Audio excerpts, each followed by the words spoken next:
Good morning, everyone. It is a pleasure to join you this morning. We are so excited about this event and our opportunity to partner with NJMEP, who is a true partner to us in everything we do in manufacturing.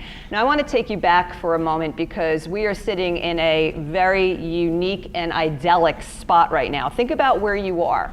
You are in the state capitol. You are in the city of Trenton, and you are in the heart of the city of Trenton right now. And I want to take a journey back in time with you for a moment. I want to take you back 107 years ago. 107 years ago, and think about what was going on in and around the neighborhood where we are sitting right now. And you know what was going on here? The industrialization of the United States. And it was taking place right here and right then. All around us was manufacturing. It all started here, the birthplace of industrialization. And NJBIA was there 107 years ago. And while we had industrialization happening and we had companies who were just starting to lift up their manufacturing facilities and steel and all the other things that makes New Jersey great, and it still is, you know, New Jersey makes and the world takes, and Trenton makes and the world takes, okay? And back then, 107 years ago, the leaders of that industrialization came together and they said, we need to share best practices, we need to plan for the future, we need to have a voice in government because government is starting to impose on us and what we do in terms of industrializing this great country. And this group of leaders got together and they formed the New Jersey Manufacturers Association, which is the predecessor organization, which is today NJBIA. So I think for 107 years, Frank, we look pretty good, right? For 107 years. We've been there, we've been your voice throughout that time. And while today, yes, we represent 20,000 businesses across the state of New Jersey of every industry you can think of and every size and geography across the state of New Jersey, our heart and our DNA is in manufacturing. That's where it all began, and manufacturing is significant and as vital today in the state of New Jersey as it's been over those 107 years. You know, I have to say, I tire so much of hearing manufacturing's dead in the state of New Jersey. You all know how false that statement is. And we've made it a focus to be loud and proud and bold about the role that manufacturing has and makes to New Jersey's economy. And John, those slides you put up there tell a great story. You know, we believe that data drives the day. It's one thing for us to stand up and talk and deliver a message on behalf of our members, but when we bring data to the game, it's very difficult for people to argue with data. And the data John showed is very significant. $41 billion to the state's GDP, over 10,000 jobs in the state of New Jersey, and growing now, once again. And that is so important, that growth. We can't have that growth unless we're prepared for it here in the state of New Jersey. At the federal level, we hear our new administration talking about bringing manufacturing back to this country. All right, if it's going to come back in force, it better be coming back here because it started here and we need to recreate it here and we need to keep it here and we need to grow it here. And that means we need to have a focus, a myopic focus on what does it take in the state of New Jersey to have the healthy and sustainable climate for all of you to grow and sustain manufacturing in the state of New Jersey so that we can continue to be pivotal in the nation's industrialization as we go forward. And that's why events like today are so important, because just like 107 years ago, today, coming together and sharing best practices on what's working for you today and how we prepare for tomorrow, and discussions around taxation, workforce development, energy and environment. These are the things that are so significant to manufacturing in the state of New Jersey. These are the discussions you're going to have today. And I encourage all of you, share your best practices.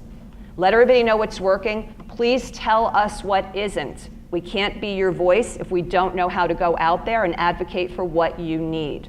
We've heard from many of you some of the challenges you have. One of the most significant things is our future workforce. And you're going to spend time today talking about our future workforce and how significant it is that we create career pathways for all the students today in the state of New Jersey to keep them in the state of New Jersey, because unfortunately, we have a very sad statistic in the state of New Jersey today, all right? The number one out-migration group from the state of New Jersey, out-migration, those leaving the state of New Jersey, is New Jersey's millennials, age 18 to 34. And another sad statistic, almost 60% of high school graduates who are going on to a traditional four-year college education do so outside the state of New Jersey. Folks, that's our future workforce.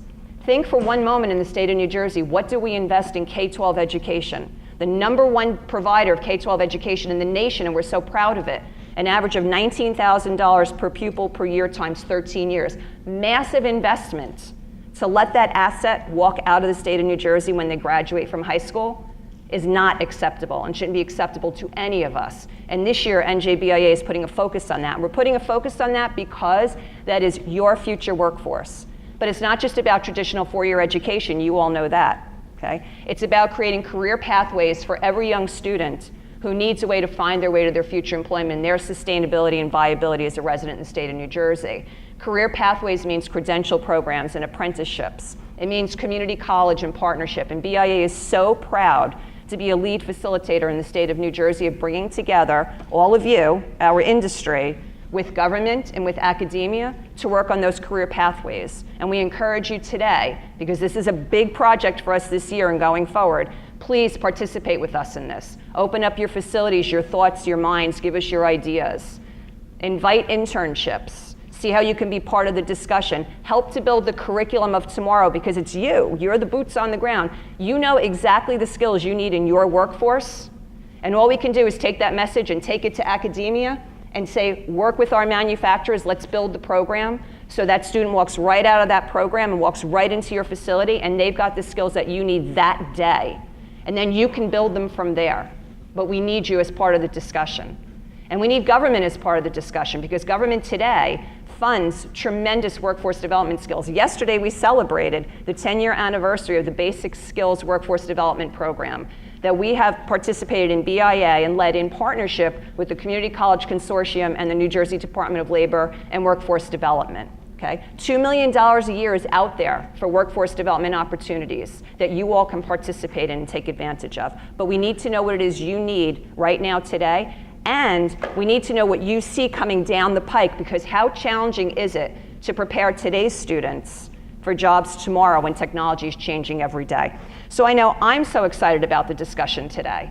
And I'm very excited about BIA's role in this discussion. And BIA has been a leader in workforce development issues around manufacturing and advocating for a business climate around manufacturing far long before I've been here. And today we have Melanie Willoughby and Andrew Musick, both of whom are going to be moderating panels, and of course Frank.